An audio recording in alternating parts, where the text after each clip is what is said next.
Not at all unfair to say that George Romero really is the father of the modern zombie, and that without Night of the Living Dead, zombies wouldn't have the kind of cultural currency they have now, because he liberated them and made them into a creature that you could use in all kinds of ways. You could make the zombie reflect all kinds of anxieties, in the same way that vampires can reflect all kinds of cultural anxieties, or werewolves can reflect all kinds of cultural anxieties.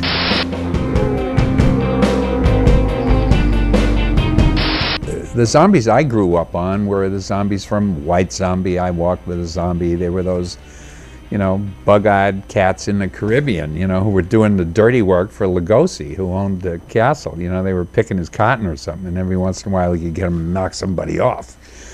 And I just never thought that they were zombies.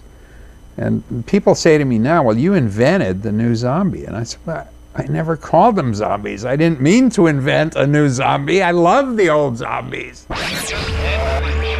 Major turning point is with Romero's Night of the Living Dead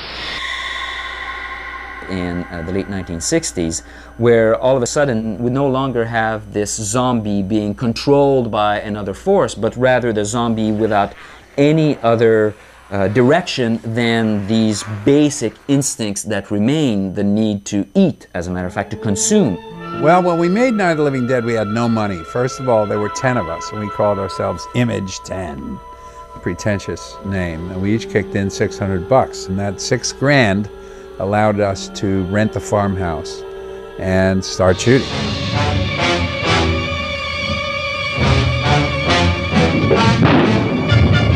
It was really guerrilla filmmaking. All our friends, all people from ad agencies, news announcers, people that from around Pittsburgh, which is where we were, who, you know, were willing to come out and make fools of themselves. It has been established that persons who have recently died have been returning to life and committing acts of murder. Dwayne, the lead actor, was an African American who just happened to be the best actor from among our friends. If you're stupid enough to go die in that trap, that's your business. However, I am not stupid enough to follow you. And so we just said, hey, Dwayne, would you like to do this? And we thought we were so cool because we didn't change the script when Dwayne agreed to do it. I mean, the script didn't mention anything, didn't describe him, the color of his skin at all. Initially, I loved zombie movies, not just for the horror element, but the social commentary. Now, you get the hell down in the cellar. You can be the boss down there. I'm boss up here. Take zombies out of Night of the Living Dead. Bastards! And make it any crisis. You have a black man in the 60s becoming the leader. You ready upstairs? Yeah. Okay, toss him! Fighting to survive, smacking a white woman, and telling a white man, I'm the boss. Wow. Amazingly, we didn't recognize how political the film was, how on the surface how political it was, because when we were making the film, we were basically living in that farmhouse, and you know, bullshitting about the overtones and you know, and what was happening in the world, the war, this new funky thing in Vietnam, and riots in the streets all of a sudden. And it's funny, in retrospect, I think we maybe should have pointed at that a little bit. All right, Vince, hit him in the head, right between the eyes. Good shot. Okay, he's dead. Let's go get him. That's another one for the fire. At the end of Night of the Living Dead, Romero has a few final scenes, final shots, as a matter of fact, of the film that make an extremely powerful comment on racism. Using still photography, there are very reminiscent of all sorts of images that we've seen of lynchings, for instance. Black and white, grainy still photographs that you can imagine were just taken out of a newspaper on some lynching down in Alabama. And you make that connection on how all of a sudden this horror film on zombies has become one of the most powerful statements at the end of the 1960s on the reactionary attitude of the dominant white culture against the civil movement, really. They need you down there by the barn. You know, we just thought it was cool. We didn't think, wow, man, this is going to rock people's boats. And it did. Welcome to a night of total terror. Night of the Living Dead. Now, when you go forward 10 years, you have Dawn of the Dead. And Dawn of the Dead is very much about the panic of people who are seeing their world taken away from them. Socially, I met a group of people that had developed a big shopping mall in Pittsburgh. And it was one of the first big temples to consumerism, indoor mall. And it gave me the idea for a sequel, finally. I said, well, I could do a sequel, which would be people holed up. Still a siege film. They're holed up in a place. It's just a bigger place. And I could really make a comment about consumerism, and I could still be sort of political with it. What's that building? Oh, it's one of those new malls. You know, it was the first, like, one of the first malls even back then, you know, so.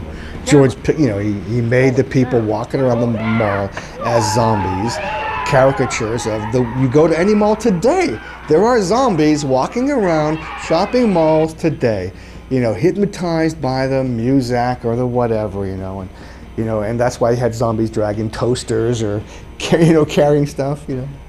That was his statement, you know. I think what made George Romero so brilliant was that every one of his zombie movies fit the decade in which he was making it. He took his unique vision of terror one step further. In the 70s, you had people in a shopping mall, trapped by their own material greed. Now, George A. Romero takes us out of the night, beyond the dawn, and into the darkest day of horror the world has ever known. In the 80s, you had people hiding in a bunker, avoiding the problem. Really? In the Reagan era? And of course, Land of the Dead is a comment on our modern era with George Bush and the Iraq War.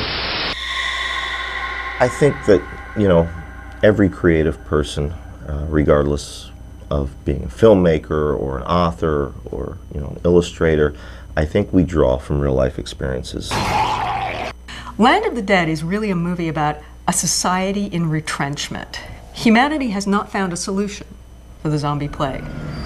The movie is set at Fiddler's Green, which is a luxury housing development on an island, which is an excellent place to fortify against zombies.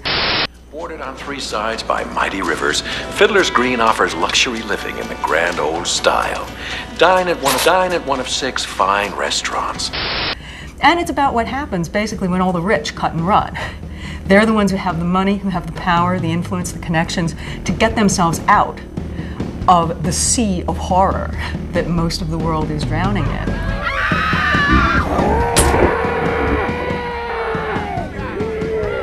Diary of the Dead is actually a really fascinating movie because what it basically is a reboot of the Night of the Living Dead story. It's as though all the things that happened in Night of the Living Dead, all those decades ago, are actually happening for the first time. This film is not linked to any of the others. It goes back to the very first day, the very first night when things start, when the phenomenon begins. So I'm sort of going back to the very beginning and starting over. Even though his type of zombie was widely imitated, widely copied, used by other filmmakers in all kinds of films, Romero himself is somebody who has always been very aware that there is a cultural subtext that goes with zombies. And if you look at Romero's zombie movies, you can see that each of them is extremely rooted in the time in which it was made, and the anxieties it reflects are very much of that time. It's my way of taking this phenomenon, oh, the dead are coming back to life, what an extraordinary thing is happening to the world.